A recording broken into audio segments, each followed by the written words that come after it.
All right, what's your guys' name starting with you, young lady? Jasmine. Crystal. Kiwanda. Kendra. Rosie. Jermaine. All right, thanks for taking our time to come out to be a part of the XFA segment of weight loss and weight gain, like a motherfucker.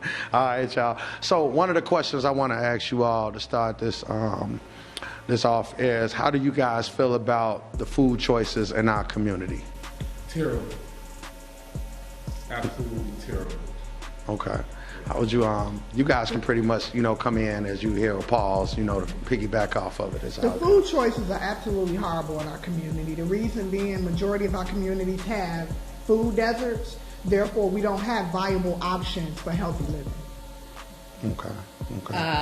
Definitely new meaning to the word food desert. For me, I'm a native Californian, and even though I am a Californian, I still lived in the hood. So we had JJ's and and the sharks and all the other fish and fried chicken equivalents, but not to the degree that I have seen here. Just having a hard time finding vegetable choices has been really problematic. Okay. How do you feel about that, Rose? Well, if it's not as far as access, it's also the quality. Yeah. So me myself, I'm glad that I'm blessed to have a vehicle to get out and be accessible to get other quality choices outside of the neighborhood. But why? But we shouldn't have to. We though. should not have to. We should not have to. But absolutely. And for people who live in our community, which is so disheartening and so upsetting, is the mere fact they have to go to gas stations to get groceries. Wow. Imagine that, a gas station serving groceries because they don't have valuable options in our community. Like Rosie stated, I'm fortunate that I have a car that I'm able to move wherever I want to go to get food, but I shouldn't have to leave my community and my neighborhood to have quality food. Where's the largest grocery store from here? Yeah, that's a good. But how far is that? Right? It's still it's a distance. Yeah. And if you don't have a car, yeah. And if the bus is not running, how are you getting there? Right. Then you're hitting those little mom and pop markets like further, like I think 2 blocks down the way. There's a little mom and pop market. There's 80% sugar in there. Absolutely. Right. Yeah. Absolutely. They can't afford those. So, question: why don't you think there's a nice amount of healthy food choices in our community? Do you think that it's corporate that's doing that on purpose for our kids to blow up like they are as far as sugar and weight gain, or do you think it's just a lack of investments from us in our own community? Definitely by design. We live in a country that has been founded on institutionalized racism. So they're not concerned with us living past the time we were in slavery. They didn't think we would last this long, but we made it. But the difference now is we know what to eat and what not to eat. So they're not going to put quality food in our community unless we demand it. Because they would never do this in communities of Caucasian people. They would never do that because they won't stand for it. They won't allow it. We, for decades, for centuries, have allowed this treatment to keep going on. And definitely in the city of Chicago. I also believe that it's designed. Like in our community, we have the JJ's, we have the Baba's, we have the Mr. Submarines, but they put those restaurants in communities where the minority is low. So, it's not a lot of liquid cash. It's not a lot of cash. So if I got 5 kids to feed, okay, well, it's cheaper for her to buy 2 pizza puffs, a burger and a fry, and a hot dog with French fries, as opposed to you go downtown, you have the Whole Foods, you have the Trader Joe's. So I think it's about minority and where there's no diversity. Honestly, And it used to be a point in time that we had fresh grocery stores in our communities. Our parents would tell you when they were coming up in the city of Chicago, on the south side, the west side, you had grocery stores. They were mom and pop, they were black owned, and they were concerned about us being healthy. The difference is when we start leaving our community and don't come back to support the community and left the people that are still here without viable options. Also, the quality of food has changed. Period. You got GMOs. Almost everything you eat now is GMOs or processed. Yeah. You can't even find a chicken breast that hasn't been processed. You can't find even lettuce processed. You can't find any of that. So the options that we have are short.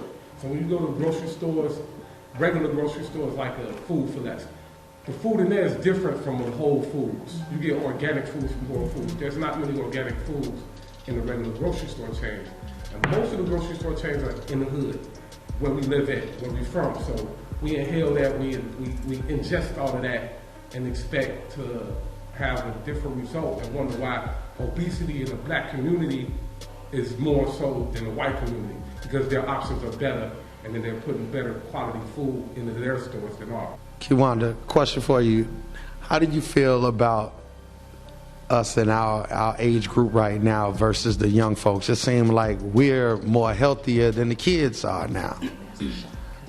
I totally agree. I feel like convenience, lack of the time itself to me has changed.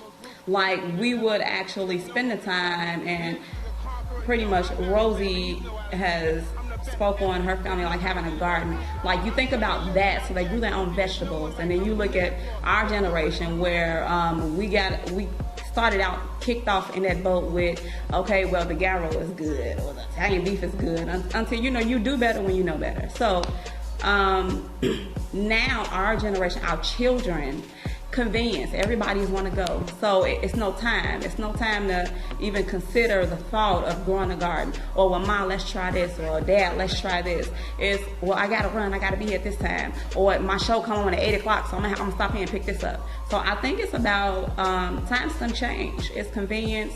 They have made it to where you don't have to go far to get the garbage. So, again, I'll stand on convenience, and lack of convenience. Jazz, question for you. How do you feel about the gyms now? This is $1 billion industry now. I mean, when you look around now, they got a weight loss challenge for everything. I mean, supplements. I mean, I recall my father working at the steel mill back in the day, and he was naturally built just off going to work, and he was eating the canned goods, the potty meat and tuna and stuff like that. But now we're powder this and pills that and looking for that quick fix. How do you feel about where we at right now with the gym industry right now? So I'm going to say this: quick fixes, major negative. Not gonna happen, not gonna work. As far as gym memberships and things like that, we all have membership. We all have had membership. Do we go? Let's be honest. We have them taking money out of our accounts monthly, but do we go?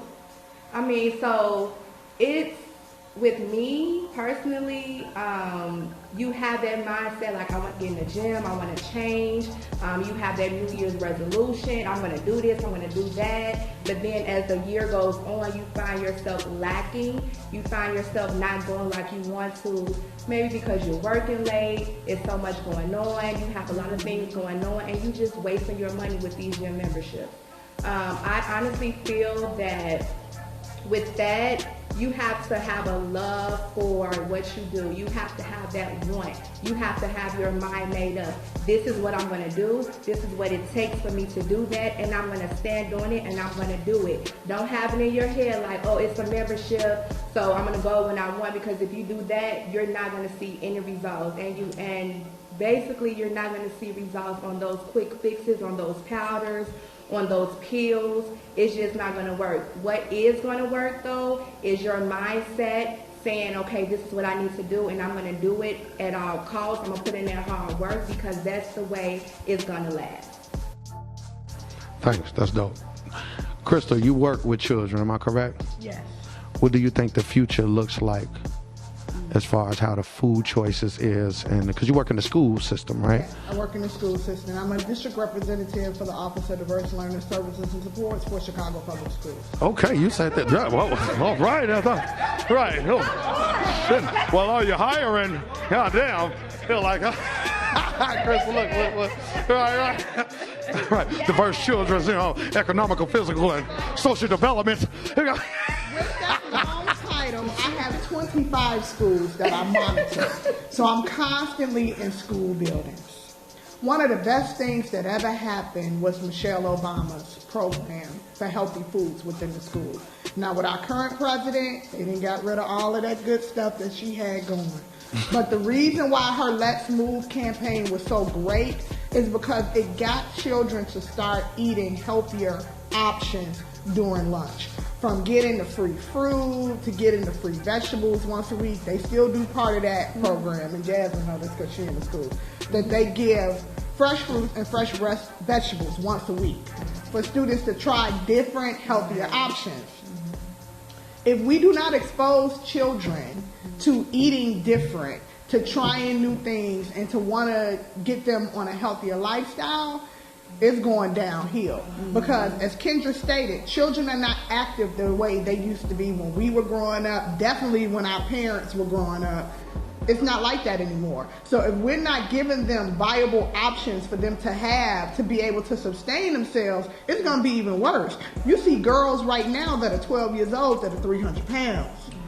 You know, that they can't move, that they can't function, that they don't know what it is to be healthier. And if they're not eating the proper foods, and as the gentleman stated, if we're constantly giving them food that have GMOs and fillers and additives, that means all that's doing is packing on more weight. So we really need to work with our children to make sure that they're eating healthier foods. The schools can't do it alone. We have to incorporate that in our daily lives at home. You know, not to take away from what Jasmine said, it was excellent, but you have to invest in yourself the same way you do a bank account. If you don't put anything in, you're not going to get anything out. Facts. Make a health deposit. Gotta make a health deposit. Like Jasmine said, I think we've all been a member of one or two or three or four of those gyms at some point in our fitness journey, and they are having come into a smaller situation now. I can definitely appreciate a smaller gym or a smaller studio like this. There were times where I would literally be in the parking lot outside of a big box gym and would be in tears at the thought of going inside. And I don't know what that was necessarily. Just, I think it's impersonal. Sometimes it's intimidating because you got, you know, Becky over here in her little two-piece and she's sprinting real hard on the treadmill next to you and you feel like you're being judged, but she's looking at your ex-fat ass next to her on the treadmill. Or you got the muscle necks and they slamming weights on the ground and you don't feel like you can go over there because it's looking like prison yard and, you know, time out and all of that. You don't want to go and try to lift a little weight because all you want to do, man, I just want to get my biceps on. Could you leave me alone today? I don't want you to hit on me. I don't want you to solicit me for your training activity and all of that. So for those reasons why I ran away from the big box gym. And another thing, big box gyms do not provide the proper support in community. Yeah. In community. I get to see all of these beautiful people every time I come to this beautiful establishment, and I know them. They ask me, how are you today? If I'm not feeling motivated, if I'm not feeling my best, they're here to give me the support that I need to push me further. Just that common touch of community and family is so important. And you do not get that in big box gyms. You only get that in a community atmosphere. You know, and then when we have a fearless leader like Jimmy, who really want us to go hard and push ourselves, it makes it even more easier. Because never have I ever felt coming to XFA Ass that I couldn't do anything, because I got to move at my own pace when I started. And when I started making those gains to go further, Jimmy is right there along saying, you got this, sis, you can do it, I'm pushing you, I believe in you, you can make it. And not only do we get that from him, we get that from everybody that's a part of the XFA Ass family. Capitalism most definitely is at height right now. It is. I mean, greed. You know, I remember when I first started off, I know I was over 340. I know it, but the guys, the trainers, never been fat before. Right. So they don't know. They don't know. You know, and they give you that first one time for free to see if you have a spiritual connection with the person, you know, and they want $150 for 4 sessions. And I'm sitting up there like, well, I just started yesterday. My finances ain't all that, you know what I'm saying? And you're saying push. Dude, you come in there with 6-pack abs. I want to have the body that you have, but I can't produce that as quick. You've probably been, in the Army and worked out your whole life. I'm fat. I ate my whole life. You know what I'm saying? So I need to take my time. Jermaine, question for you. What was the most you weighed? Most I weighed was 290. What do you think you lost yourself at as far as fitness, your weight gain, and everything? I lost myself last year when I was sitting in the house and I was with my kids and I was running around with my son. I found myself hard to get up the stairs and I was like, man, I gotta jump in this gym. So I got a big box membership. I still have it.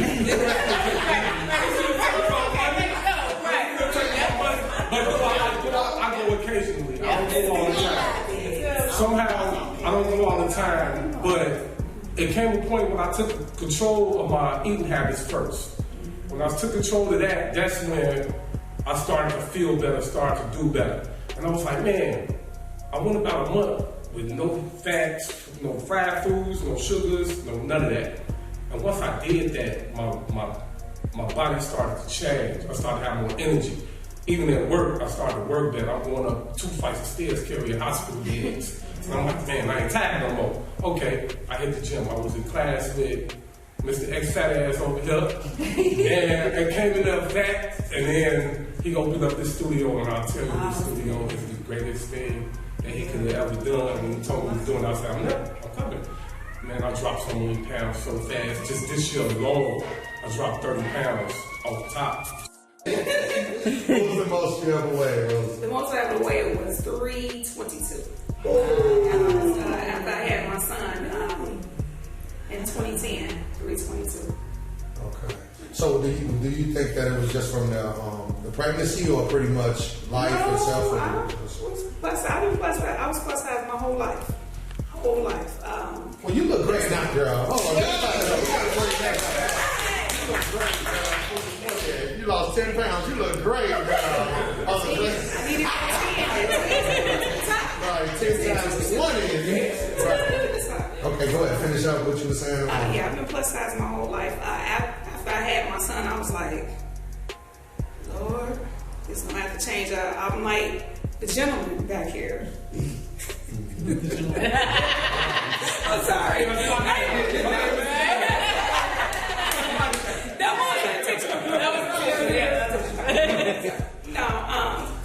That was a reality check. Chasing after him. Boys had energy for days. Yeah. And I'm like, dude, this is not going to work. I had to catch him because he's super active. He was about to fall down the stairs. Now, I've always been an athlete. I played softball, basketball, ACLs to prove it, ACL repairs to prove it.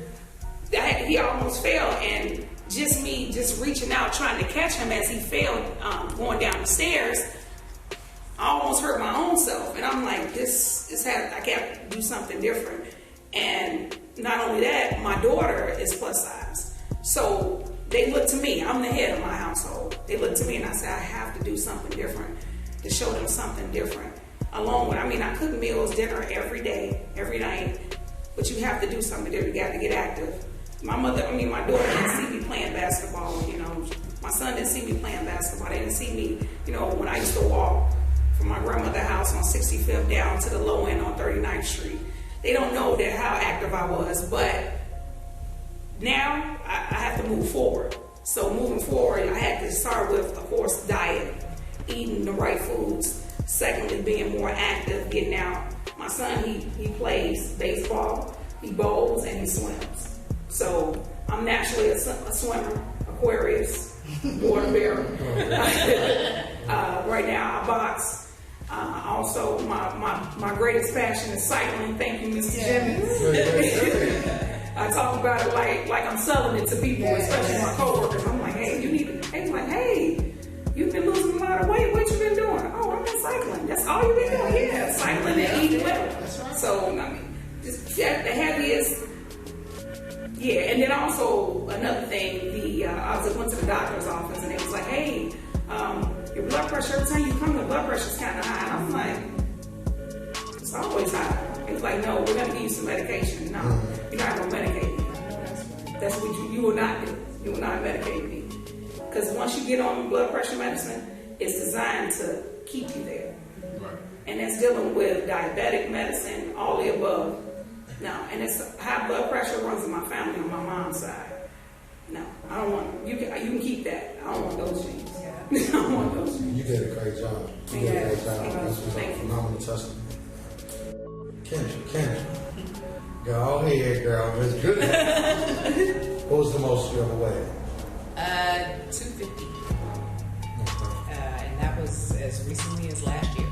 Wow. Good job. So what, as far as your, were you always a BBW? Or did you just, did you lose yourself up in life, or what happened with you? Actually, I was not really big as a young child, but probably about 10, sometime between 10 and 12, I started to pack on. My mother has always been health conscious, and she would always make us well-rounded, nutritious meals, but I spent a lot of time with my grandmother, and there was always cakes and cookies and pies going on, and we're talking about the 80s and early 90s, so I had one of those aunties get out there in the world, and needless to say, she would come in after midnight off one of her binges, and we were frying chicken and potatoes and all of that, and I was right there in the thick of it eating it, and my mother always said I couldn't control it. So that, and just life packed on, and as of last year, the heaviest I had been, and started noticing that I was feeling winded and tired and cranky, and had developed sleep apnea, and I didn't want to be that way. And I always was somewhat athletic. I stayed, in the big box gyms. I swam, I boxed, I did all of that stuff too, because my father became diabetic at 43. So it was always kind of in the back of my mind. But every year I would go for my physical, and the doctor would say, oh, but you don't look like it. You 165, oh, but you don't look like it. 175, oh, but you don't look like it. Now it's 210, oh, but you don't look like it. And I wasn't pre-diabetic, I wasn't diabetic, I never had high blood pressure, none of that. But then it was like, oh shit, I'm 250 now, and my knees starting to hurt. So I finally said, all right. Again, I'd have my cycles. I would go up and down. It's a fight. It's definitely a fight. Yeah. It's definitely a fight. Yeah. The biggest addiction right now, of course, the number one addiction is attention. But sugar and salt. Definitely. It's crazy. And sugar is definitely my downfall. How much are you? I'm sorry, what? Yours too? Am I kryptonite too? Yeah. Yeah. Man, me too. I mean, we standing at the kitchen counter eating rings of Oreos and stuff, like that kind of stuff. But I stopped, thank God. I will eat something every now and again, but I'm not baking every weekend or every other weekend. I'm not buying packs of cookies. I'm not, at the fried chicken shack, not every weekend. I'm sorry, what'd you say? If you don't buy it, you can't. Right. I live alone, so it's only me. I'm responsible for me. So, yeah. How much are you down year to date? I am down 45. Oh, man. That's great. The 40-45, depending on what day. Right up what day you catch me. Right, exactly. Fuck this deal. Right. No, not at all. It's not. Kiwanda. Yes. What's the most you ever weighed? 280 pounds. Okay, and how tall are you? Short.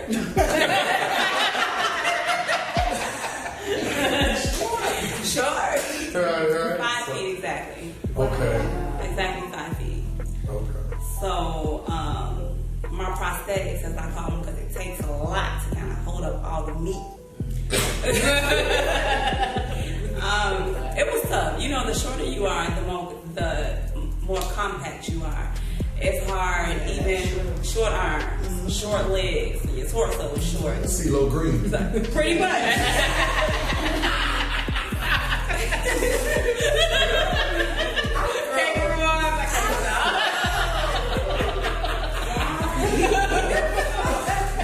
You know, just honestly not even getting off into chasing the babies or even having another kid and you're overweight. Getting myself to even get up, to sit down, you know, just to lug all of it. It's heavy and it's hard. So thankfully I didn't have any health issues. The only issue that I had at the time is not looking at me like, oh, like, you're not that big. That shirt still fits. You know what I'm saying? So until you get to, okay, well, yeah, I can't wear them shoes no more because they hurt my pinky toe. Right. Or my knees start hurting. Or you know what them boots hurt the back of my legs. So, you know, it's small signs, but because we can still fit that shirt, because that dress fit the same. Or, you know, they don't tell us about this new spank. So, you know, I look like, you know, so all of those things pretty much, you get tired. And then the quick fixes, they don't work. And then you go to the big box gyms and it's no support, it's no structure. So, and then it's boring. Very extreme. So, pretty much for me, the heavier I got, the shorter I started to get. So, you know, the face gets big. You can't see my ears anymore. So it was time. It was time. It was time. How much weight are you down here today? Today, I'm down 56 pounds. That's what's up. Great testimony. Crystal, yeah. Hey, y'all. What was your biggest? My heaviest weight was 214.4, and I'm giving that 0.4 for a reason. Right, I like it. You gotta be precise. 214.4. My journey began with me having surgery. Like, I was small my entire life. I was a preemie at birth. I was always underweight growing up. So in high school, I was small. College, I put on that 15 pound, but I maintained like a size of an 8, between an 8 and a 10, even when I was in college. I lost weight in 2011. Not healthily, not the best way. Lost it quick. I was seeing a weight loss doctor who put me on pills and was like, hey, take this, it'll help you lose. Yeah, I lost 57 pounds, but in 2015, I had to have torn rotator cuff surgery. I couldn't use my arm for a year. I was immobile for 8 weeks, meaning I could not move. I had to have somebody to bathe me, somebody to dress me, somebody to get me ready, just to be able to take me to physical therapy after that 8 weeks. I wound up having to have 2 procedures because my shoulder froze and I had to have a manipulation as well. So it took me over a year and a half to heal, to be able to use my arm. So guess what happened during that time? I couldn't see the weight loss doctor no more. He couldn't give me those fancy pills for me to maintain that 57 pounds that I lost. So what happened, not only did I put on that weight, I put on more. Last year for my 42nd birthday, I was looking at different pictures of myself. Now, I was happy in my fat size. You couldn't tell me I wasn't cute. You couldn't tell me I wasn't in shape. That's right, because girl. like everybody else, I was also athletic, even though, you know, I had put on weight. Like, I would work out sometimes. I would go to the gym barely, but I would do something, you know. So I looked at these pictures from my birthday, which was August 10th, and I was like, I didn't recognize myself. That September, I decided to make a change. During that time, I was talking with my honey, and I was like, well, I'm going to try to lose weight again. Let me go out there and see the fat doctor. Before that September, I went to the fat doctor, got the good pill, took it, and my heart palpitated. And that was God's way of saying, if you're going to lose this weight, you need to do it with nothing.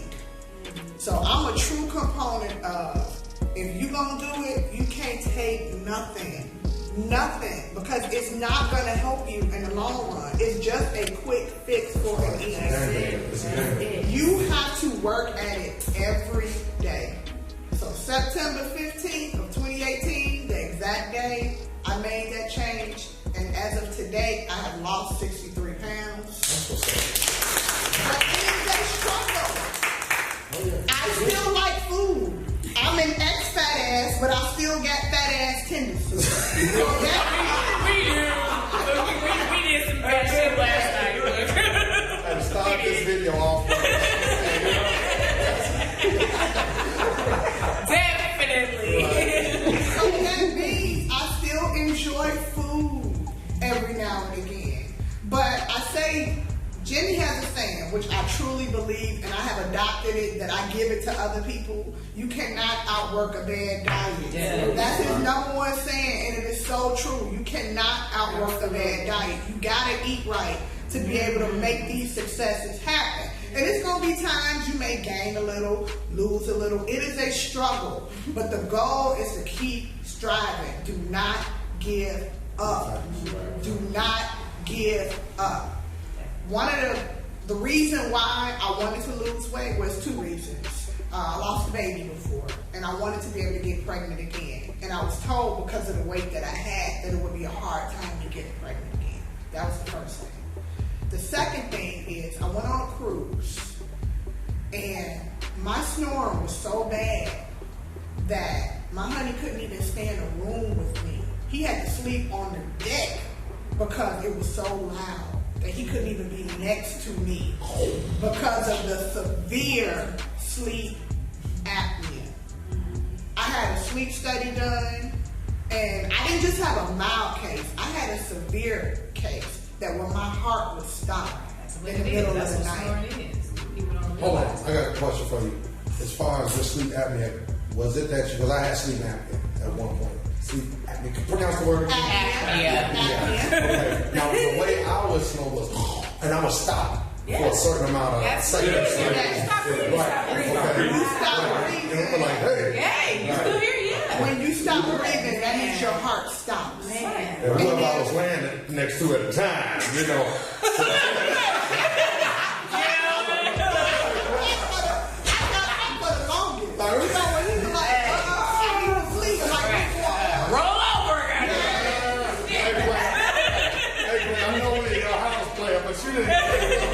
I mean, it was. That's why I made the noise, because it was like I remember waking up when I was making the noise, and I was like, "Wow, it's crazy, right?" So, and it was so bad to the point that I could not go anywhere without sleeping with that mask. Meaning, if I took a trip, I had to have that mask. If I went out of the country, I had to have that mask. And my goal, starting in that September, was I don't want to wear this damn mask anymore. I'm sick of this mask. I'm sick of this thing. Because it's not cute. It's not cute. And I still wear mine. And it's not comfortable. It's not fun. And I was like, look, I got to get this thing off of me. And that was my focus, and that was my goal. And the irony is now I'm not sleeping with the mask anymore, but I still find myself not having the best patterns of rest because of so many times that I had to wear that. So I still struggle with that, and I'm happy to say and report I don't have apnea anymore, meaning I'm not waking up in the middle of the night. I can sleep all the way through. So it's very important to, when you do lose weight, to maintain that lifestyle. That's the struggle. That's the struggle with all of us. Like every last one of us, we have lost, but we are here with our ex-fat ass family. Why do I say ex-fat ass? Because I'm a fit ass now. But I'm a fit ass now. That's why it's so important that we have that proper community, because we can lean on each other during those times. This is the longest I've ever maintained. Me too. The community definitely. Yeah. Me too. That I go to consistently. Support is everything. Yes. Right. And Motivation. Absolutely. Yes. And I always tell everybody, you know, starting off your weight journey, I believe that, especially in my situation, headphones and adult playlists was my best friend. Because everybody, all my friends was fat. You know what I'm saying? And especially me, I was paying for a lot of people to eat. So they're not going to tell you, dude, you're fat. You know what I'm saying? Because if I get on that journey, now the tab is not going to be paid for free anymore. You see what I'm saying? So starting this journey off and doing it by yourself at first is cool. And anybody that comes along with you, that's a bonus. But using friends and family as a crutch to start off, as soon as they schedule change, they can't. You start gaining weight again. It's crazy. Started off yourself, you know what I'm saying? Jack, what's the most you done weighed? The most I've weighed was 231 last year, January 9th. My weight came from, during that time my mother was ill. During that time I fell into a depression. It was the worst time I've ever experienced in my life. I've never been that heavy before. I was in and out of the hospital visiting my mom, so I wasn't at home cooking.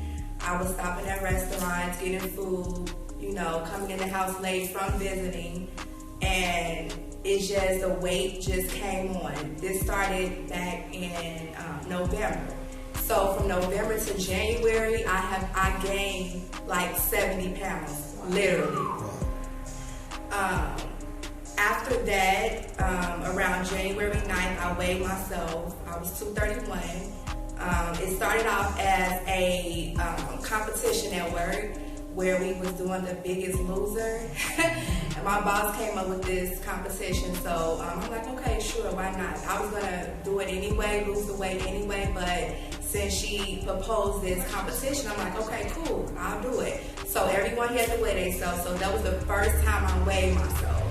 Even when I went to the doctor, but I'm like, you ain't gotta tell me, don't tell me how much. I just didn't know, because I knew I had gained the weight. So I was 231. After that, I started off, for that first week trying to take care of myself and things like that, but I fell right back into it with the eating because I was just not myself at all. Seeing my mother in the condition that she was in, it was just horrible. I ran to food. That was my outlet. It was terrible. It wasn't until then I had went to the hospital for that last time, and I was listening to the doctor tell me things about my mom as far as her health.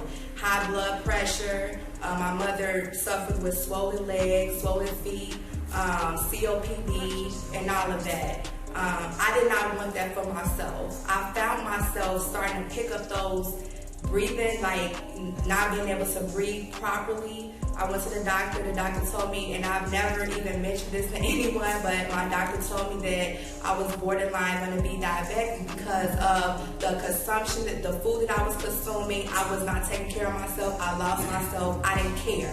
I was just like, for what? My mother, this is my life, you know what I'm saying? So I'm like, for what? So I just let myself go. When I heard the doctor tell my mother that, I was saying, my mother wouldn't want that for me. So I need to put a hold on it and get myself together. Literally, that next day, I woke up and I cut it out cold turkey. Cold turkey. I didn't, say I'll start next week, I'll start next month. No. I literally went in my kitchen. I grabbed a big garbage bag. I threw cookies away, pops, juices, chips, flour, oil. I threw it all in the garbage, and I went to the store and started off fresh with more healthier options. After that, I started eating right, started eating healthy, changing everything like that. I lost 35 pounds within 2 months, I believe. That was before I even started working out. After that 2 months, I had noticed that I was at a plateau. Like, I just stopped losing the weight. But I knew I wanted to lose more weight to get down to my desired size. So one day I was scrolling through Facebook, as I always do, scrolling through Facebook. My phone is literally like but I was scrolling through Facebook, and I ran across my bro, Jimmy. There was a mutual friend on Facebook. She was here for his grand opening. So she was like recording the class. I'm like, man, that class looked fun, amazing. I had the membership at the big box gym, and it was just like nothing like what I seen on Facebook with this grand opening. So I'm like, I want to try it out. So I reached out to Jimmy and I was like, what's going on? Where are you located? When do class start? I'm ready to come in. I'm ready to work. I just want to lose the rest of this weight. So he was very nice, very personable, very funny, just amazing guy. And he told me about the class and when to come in and things like that. And I came in that first week of him opening, and I have been here ever since. It has been amazing, the best decision of my entire life. I would tell this to anybody, and I have told it to anybody, if you really want to do this, come here. You will leave out change. So I'm very grateful to have ran across this amazing class, this amazing family that has became family, friends, and everything else, and I'm grateful. And wait, did you tell us what your current weight is? Yes. So I lost a total of 100 pounds. Mind you, no pills, no fast, no fixes, none of that. No quick fixes, none of that. All natural, all hard work. Yes. Let me say it again. Hard work. So yeah. There you go. That's what's up, man. I'm so proud of y'all. I got two more questions and that's it. Did you all have to deal with that? Is when you knew you were unhealthy, but the man in your life or the support of your life was like, "Oh, you good? Stay like that." Things of that sort. You can start off. You want to start off? Well, yes and no. The yes is because it's like having a husband. He want to support what it is you choose to do, what it is you want to do. But then it's, what time is your class? Maybe it's at 6 o'clock. Oh, okay, so we ain't gonna get dinner until like 8:15. So for me, he was supportive. It was just the time. It was, oh yeah, but I'm going 4 days a week though. So I'm gonna freeze it and then I'm gonna microwave it. So the support was there. It was more so, you going again today? Yeah. And then, Yeah. Saturday is like, I'm gonna be back. As soon as you get up, I'm gonna be back. I got breakfast, I got it. On Saturdays is open. So, I feel like the support was there, but because he hasn't been yet to see the excitement, to see the family feel, to see why it's so addictive, he don't understand. But then it's like, new drugs, huh? So he supports, but I feel like it comes in different ways, different forms. He like that dress, but he ain't want to eat dinner with. Or he like that new side, but he ain't want his breakfast an hour later on Saturday. So, supportive, but Right, we want to. Y'all know how they be. Rose, you said, what was your situation? I'm saying, see what I'm saying? This, of course, I got multiple suitors now.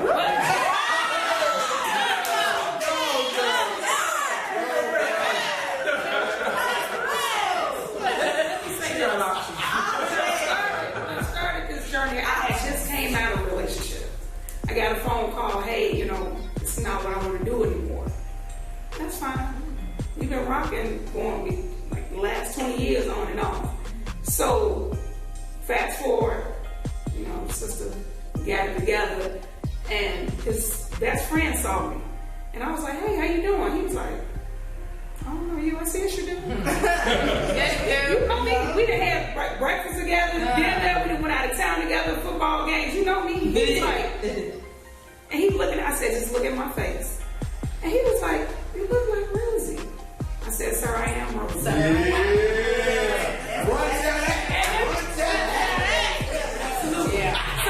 it went like this. Yeah. I said, you go take care of that. Because I'm sure that was the next phone call. Have you seen her? Of course it was. That's fine. I'm good with that. So, yeah, like I said, I'm single now. So, when I guess, and I'm going to say the ladies probably going to attest to it, when you at 40 years old, You want to say, hey,